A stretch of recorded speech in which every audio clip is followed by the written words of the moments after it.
여러분 한 주간도 잘 지내고 계십니까? 우리 같이 함께 기도하시고 수요일 말씀 나누도록 하겠습니다.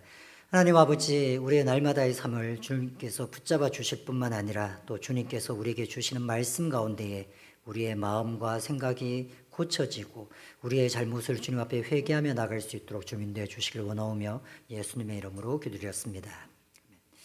오늘은 예레미야 애가, 예레미야서 다음에 나오는 성경이죠. 짧은 성경입니다. 예레미야 애가 3장 1절에서 3절. 이 말씀을 가지고 거룩한 감정을 경험하라 라는 제목으로 말씀을 전하고자 합니다. 우리는 감정적인 사람이 되는 것을 그렇게 좋은 일로 생각하지는 않습니다. 감정에 휘둘리거나 감정에 이끌려서 살아가는 것을 경계해야 될 일처럼 생각하기도 합니다. 하지만 우리의 인생의 많은 부분은 감정과 연관되어 있습니다. 실제로 많은 우리가 보고 있는 TV 프로그램은 우리에게 감정적인 것을, 우리의 이성보다는 감성을 자극해서 자신의 물건을 사게 만들기도 합니다. 그래서 광고업계에서는 유명한 한 가지 일화가 있습니다. 유명한 광고업자가 길을 지나가다가 거지가 구걸을 하고 있는 것을 보게 됩니다. 그 거지는 앞을 보지 못하는 거지였죠. 보통 사람이라면 그에게 동전 하나를 던져주겠지만 이 광고업자는 좀 달랐습니다. 자신의 능력을 발휘한 것이죠. 그가 나는 앞이 보이지 않습니다 라고 쓴 문구를 가지고 있었는데 그 문구를 빼뜨려서 그 문구에다가 그걸 지우고 뒷면에다가 새로운 말을 적었습니다. 저는 봄이 오는 것을 보지 못합니다. 저는 봄을 볼 수 없습니다. 이렇게 적어 놓은 것입니다. 그러자 사람들이 그에게 그의 불쌍함을 더 보고 그에게 더 많은 구걸을 해주었다고 합니다. 이런 식으로 감정은 우리를 움직이게 만드는 것에서 아주 중요한 요소입니다. 그래서 광고업계에서는 우리의 감정을 어떻게 건드릴 수 있을까를 바라봅니다. 이 땅에 있는 많은 소설들은 우리의 감정을 건드려서 결국은 우리의 생각을 바꾸려고 합니다. 심지어는 굉장히 객관적이어야 한다고 하는 신문 기사들조차 우리의 감성을 터치하기 위해서 노력합니다. 감정은 우리에게 굉장히 중요합니다. 어떤 감정을 경험했느냐에 따라서 그 사람은 달라집니다. 그래서 어린 시절 부모와의 관계 속에서 어떤 아름다운 좋은 관계를 경험했는지 그 감정의 경험이 아주 중요한 그 어린 시절의 중요한 경험이 된다고 할 수 있습니다. 우리 신앙도 마찬가지입니다. 어떤 하나님 안에서의 감정을 경험했느냐가 중요합니다. 감정적인 사람, 신앙의 감정을 아주 극과 극을 경험했던 사람을 한 명을 꼽으라고 한다면 성경의 등장인물 중에 단연코 1위는 예레미야입니다. 예레미야만큼 신앙의 감정의 기복을 경험해보고 아주 감정의 극단까지 가본 사람도 별로 없을 겁니다. 그래서 예레미야를 가르쳐서 눈물의 선지자라고 부릅니다. 늘 감정적으로 동요되었고 늘 감정적으로 극단까지 가서 눈물이 터져 나올 수밖에 없었던 사람, 바로 그 사람이 예레미야였습니다. 예레미야가 눈물을 흘렸던 큰 이유 중에 하나는 나라가 망한다는 사실 때문이었습니다. 오늘날 우리야 나라가 망한다고 하면 경제적인 문제나 이런 것들을 생각하지만 그 당시 이스라엘이 망한다고 하는 것은 예레미야에게 있어서는 단지 국가의 문제가 아니었습니다. 이 나라는 다윗을 통해서 하나님이 영원하다고 말씀하신 나라였는데 이 나라가 어떻게 망할 수 있는가? 하나님은 다윗 왕에게 분명히 이 나라가 영원할 거라고 예언하셨는데 어떻게 이것이 망할 수가 있는가? 예레미야는 그 신학적인 딜레마 끝판에 서 있었던 사람이었습니다. 예레미야가 알게 된 것은 하나님이 이 나라를 못 지켜줘서 망하는 것이 아니라 이 백성이 하나님 앞에 계속 반역을 하기 때문에 하나님 스스로가 이 나라를 망하게 하신다는 것이었습니다. 나라가 망한다는 것은 신학적으로 아주 중요한 문제였습니다. 우리가 하나님을 지금 배반하고 있다. 그러니 빨리 돌이켜야 한다. 예레미야서는 그 메시지를 반복적으로 전하고 있는 것이었습니다. 그런데 이 메시지, 회개의 메시지는 이스라엘 백성들에게 아무 소용도 없었습니다. 결국 나라가 망하게 되었습니다. 결국 나라가 망하게 되었을 때, 그렇게 망하지 않게 하려고 울부짖었던 그것이 결국은 이루어졌을 때, 그때 그 슬픔이 극에 달하지 않았겠습니까? 그때 적었던 성경이 예레미야 애가입니다. 애가라는 것은 슬픈 노래란 뜻이죠. 예레미야가 나라가 망하고 난 다음에 그 슬픔을 노래한 것, 그것이 예레미야 애가입니다. 그러니 이곳에는 슬픔의 이야기들이 참 많이 있습니다. 그리고 끝에 가면 하나님의 회복에 대한 기대감도 있기는 합니다. 근데 예레미야서 3장 1절을 보시면 이제 이 슬픔이 극에 달했을 때입니다. 나라가 망한 그 슬픔을 어떻게 표현하는지 3장 1절을 제가 읽어드리겠습니다. 여호와의 분노의 매로 말미암아 고난당한 자는 나로다. 실제로 히브리어 원어에는 그 사람이 바로 나다 이렇게 시작을 합니다. 그가 바로 나다 하고는 여호와의 분노의 매를 맞아서 고난당하는 사람, 그 사람이 바로 나다 이렇게 얘기하시는 것이죠. 내가 바로 그 사람이다. 주님의 채찍에 맞는 사람. 실제로 예레미야는 채찍을 맞는 사람이라고 할 수는 없습니다. 왜냐하면 예레미야는 하나님을 잘 섬기는 사람이었고 하나님 편에 서서 백성들에게 회개하라고 말하는 사람이었습니다. 말하자면 백성 중에서 하나님이 가장 신뢰할 만하고 하나님이 가장 사랑해서 선지자로 세운 사람이었습니다.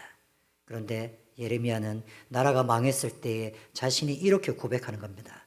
내가 하나님께로 매를 맞은 사람이라고. 그래서 내가 고난당한 사람이라고. 이어서 2절과 3절은 이렇게 얘기합니다. 나를 이끌어, 하나님이 나를 이끄신다는 거죠. 나를 이끌어 어둠 안에서 걸어가게 하시고 빛 안에서 걸어가지 못하게 하셨으며 종일토록 손을 들어 자주자주 나를 치시는도다. 예레미야는 이스라엘이 망한 것이 하나님께서 자기 자신을 치신 것처럼 표현하고 있습니다. 그래서 이 나라고 하는 것이 단지 개인 예레미야를 얘기하는 것이 아니라 국가적인 이스라엘을 자신으로 표현한 것처럼 보이기도 합니다. 하나님께서 예레미야를 치셨다기보다는 하나님께서 유다 나라를 치셨기 때문에 그 유다 나라를 대신해서 예레미야가 내가 고난을 당했다고, 나를 어두운 가운데로 끌어가셨다고, 종일토록 나를 치신다고 그렇게 예언했다고, 그렇게 슬픔의 노래를 불렀다고 우리는 생각합니다. 예레미야는 지금 슬픔의 노래를 부르고 있는 것입니다.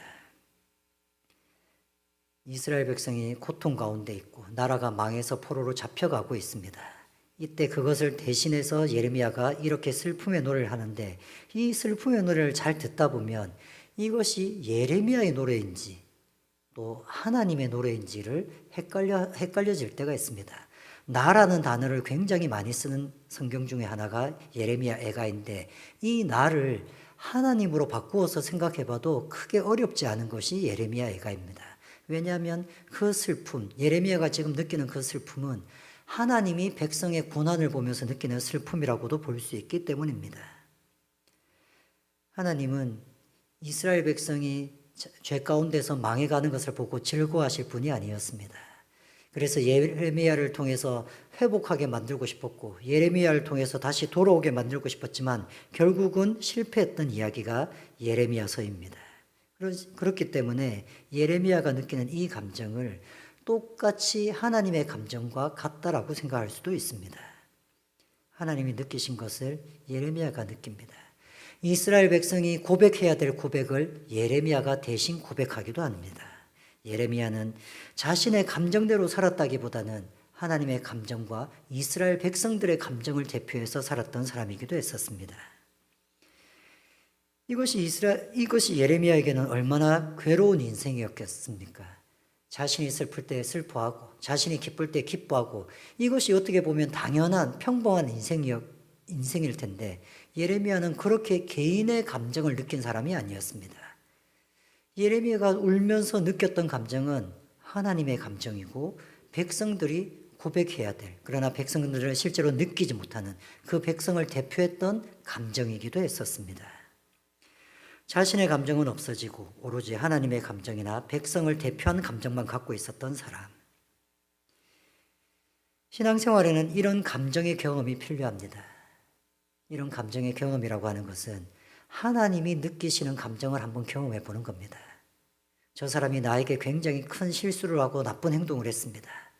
그래서 나는 내 개인적인 감정으로는 저 사람이 너무 싫고 화를 내는 것이 너무 당연합니다. 근데 하나님의 감정이 우리 가운데 임하면 하나님이 보실 때 저 사람은 얼마나 슬픈 사람인가, 얼마나 연약한 사람인가, 저렇게 주변 사람들에게 상처를 주면서 살아가는 것이 얼마나 안 된 것인가. 그 하나님의 감정이 우리한테 들어오기 시작하면 우리는 그 사람을 조금 더 이해할 수 있습니다. 그냥 내가 먹고 사는 것은 아무렇지도 않습니다. 그냥 이렇게만 쭉 계속 살아가면 내 인생은 그냥 괜찮을 것 같습니다. 큰 욕심을 부리는 것도 없고 그렇다고 큰 걱정이 있는 것도 아닙니다. 그래서 평범하게 살 수 있을 것 같은데, 그런데 어느 날 문득 죽어가고 있는 영혼들을 생각하면서 눈물이 나기 시작합니다. 실은 누가복음 15장 그런 말씀입니다. 잃어버린 양 한 마리를 찾기 위해서 떠나는 양치기, 99마리의 양을 놔두고 떠나는 양치기는 그 한 마리가 울고 있는 것이 너무 불쌍해서 떠나는 것이었습니다.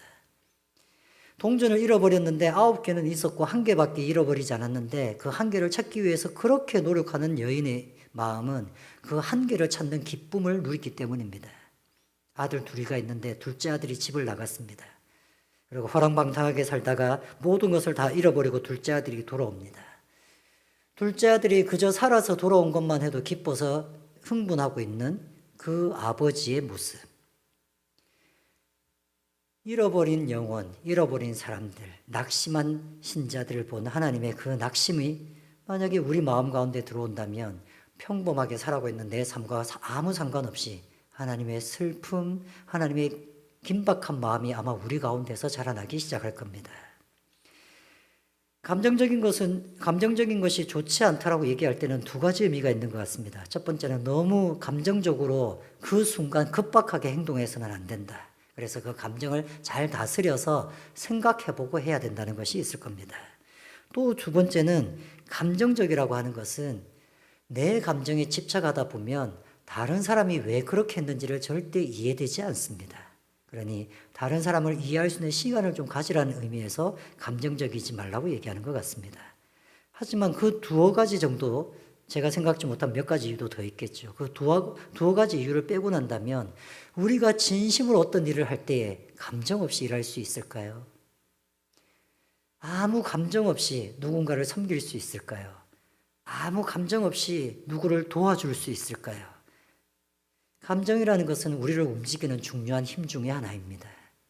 감정이 동해야 우리는 진심으로 뭔가를 할 수 있습니다. 하나님의 감정을 느끼지 못한다면 우리는 진심으로 하나님의 일에 동참하기 쉽지 않을 겁니다. 저는 한 번씩 기도하시는 분들이 굉장히 부러울 때가 있습니다. 제 주변에 기도를 참 잘하시는 분들이 많이 있으셨으니까요. 근데 아직도 기억하는 것은 같이 기도 모임을 하는 중에 그 전도사님께서 그렇게 울면서 기도하시는 겁니다. 거리를 방황하고 있는 청소년들이 너무 불쌍하다고 하나님, 그 청소년들이 하나님을 경험하고 하나님을 찾게 해달라고 울면서 기도하는 소리를 들었습니다. 네, 저도 그 청소년을 위해서 같이 기도하는 자리였습니다. 기도 제목이 청소년을 위한 기도였으니까요. 하지만 눈물이 날 정도로 그렇게 안타깝지는 않았습니다. 근데 그 전도사님은 안타까워하며 눈물 흘리며 기도하는 것이었습니다. 함께 기도하면서 저는 부끄럽다는 느낌이 들었습니다. 똑같은 기도 제목으로 똑같은 내용으로 기도하겠지만 저에게는 감정이 없는 기도였던 것입니다. 우리에게는 거룩한 감정을 경험해야만 합니다. 그 거룩한 감정은 하나님이 경험하시는, 하나님이 우리에게 주셔서 하나님의 감정을 우리도 경험하는 것일 것입니다. 그저 우리의 감정만으로 살아가지 않고 하나님이 우리에게 주시는, 하나님이 우리에게 경험하게 하시는 그 감정을 가지고 또 하루하루 살아가게 되시기를 바랍니다. 같이 함께 기도하시겠습니다. 하나님 아버지, 그저 우리 마음이 냉랭한 채로, 그냥 차가운 채로 신앙생활하지 않도록 하여 주시옵소서. 우리 속에 하나님의 기쁨도 있게 하시고 우리 속에 하나님의 슬픔과 안타까움도 있게 하셔서 우리가 진심으로 주님 앞에 나가며 진심으로 하나님을 위해서 뭔가 할 수 있는 자들이 될 수 있도록 주의 인도해 주시옵소서. 우리 마음을 가다듬어 주셔서 우리의 감정대로만 살지 않게 하시고 하나님의 거룩한 감정이 우리 가운데 있게 하여 주시기를 간절히 원하옵니다.